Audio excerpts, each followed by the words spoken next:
नमस्कार, मैं हूं आपके साथ सुनील कुमार शर्मा और आप देख रहे हैं न्यूज जन आवाज। दिल्ली में 10 साल की अमावस खत्म, बीजेपी बनाएगी प्रचंड बहुमत की सरकार, यह कहना है शेखावत जी का। जोधपुर से राजस्थान स्टेट हेड चित्रेश बोहरा की राजनीतिक रिपोर्ट। आगामी दिल्ली चुनावों को लेकर केंद्रीय पर्यटन एवं संस्कृति मंत्री गजेंद्र सिंह शेखावत ने दावा किया कि पार्टी प्रचंड बहुमत से सरकार बनाएगी। उन्होंने कहा कि हरियाणा और महाराष्ट्र की तरह ही दिल्ली में भी जनता झूठे नैरेटिव को नकार देगी। शेखावत ने सरकार की नीतियों पर बात करते हुए कहा कि पिछले 10 वर्षों में सुविधाओं जैसे घर, बिजली, शौचालय, पानी, बैंकिंग और स्वास्थ्य व्यवस्था पर विशेष ध्यान दिया गया। साथ ही भारत को तीसरी सबसे बड़ी अर्थव्यवस्था बनाने के लिए पर्यटन क्षेत्र को बढ़ावा दिया जा रहा है। मध्यम वर्ग को बड़ी राहत। वित्त मंत्री द्वारा पेश बजट का जिक्र करते हुए उन्होंने बताया कि 12 लाख रुपए तक की आय पर टैक्स छूट दी गई है, जिससे मध्यम वर्ग को सीधा फायदा होगा। यह कदम अर्थव्यवस्था, उद्योग और पर्यटन को गति देने में सहायक होगा। गमछा घुमाने से नहीं बनती सरकार।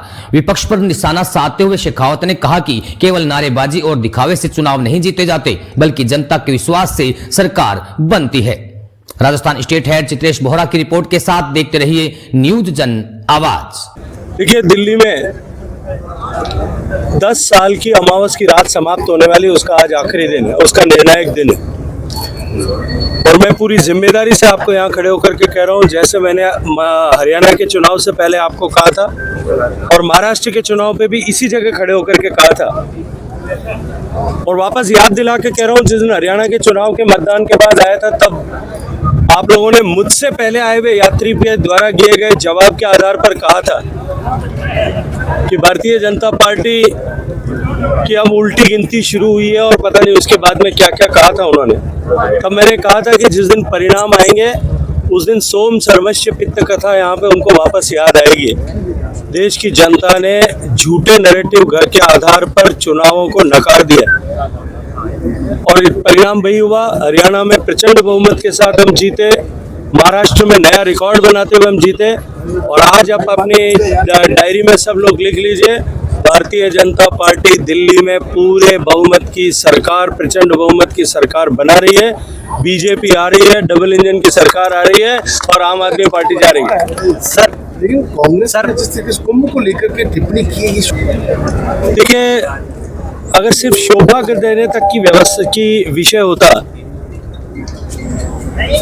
तो अब तक कांग्रेस पार्टी ने का आचरण और व्यवहार, जब कभी भी भारत और भारतवासी किसी विषय पर गर्व कर सके, तब इस तरह के संदेह के बादल खड़े करके अशोभनीय टिप्पणियां करना, अनावश्यक टिप्पणियां करना, अपने राजनीतिक लाभ और महत्वाकांक्षा की पूर्ति के लिए टिप्पणियां करना, ऐसा उन्होंने आचरण और व्यवहार किया है। एक बार फिर किया है, कोई नया विषय नहीं है। और मुझे लगता है कि भारत क्योंकि जिस गति के साथ में प्रगति कर रहा है, अनेक कीर्तिमान रचे जाएंगे, और वो इसी तरह की खिसियानी बिल्ली खंबा नोचे जैसी टिप्पणियां करते रहेंगे। इस बार के बजट में पर्यटन को बजट को बढ़ा के 3 गुना कर दिया गया है, तो आप किस? देखिए, माननीय प्रधानमंत्री जी के नेतृत्व में जब सरकार 2014 में पहली बार बनी, तब सरकार की प्राथमिकता ऐसी बुनियादी आवश्यकताओं की आपूर्ति करना था जिन पर पिछले 60-62 साल में, 6 दशक में, 55 साल तक राज करने वाली पार्टियों ने काम नहीं किया।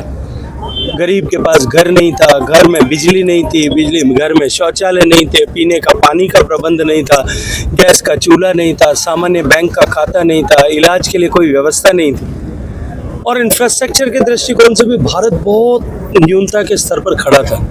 माननीय प्रधानमंत्री जी के नेतृत्व में पहले 10 साल में जिस तरह से इन सब आवश्यकताओं की पूर्ति और भारत के बेसिक इंफ्रास्ट्रक्चर को बनाने, बढ़ाने, दुरुस्त करने और फ्यूचर रेडी बनाने के लिए काम हुआ, उसके बाद में अब क्योंकि भारत पूरे विश्व के लिए आकर्षण का केंद्र बना है, निश्चित रूप से भारत में पर्यटन की संभावनाएं और भारत को दुनिया की तीसरी बड़ी अर्थव्यवस्था बनाने और विकसित भारत बनाने के सपने को पूरा होने तक 2047 तक भारत को $30 ट्रिलियन से बड़ी अर्थव्यवस्था बनाने के उस मार्ग में टूरिज्म बहुत बड़ी भूमिका का निर्वहन करेगा। आज भारत की इकोनॉमी में टूरिज्म का कंट्रीब्यूशन लगभग 5.6% है फॉर्मल इकोनॉमी में।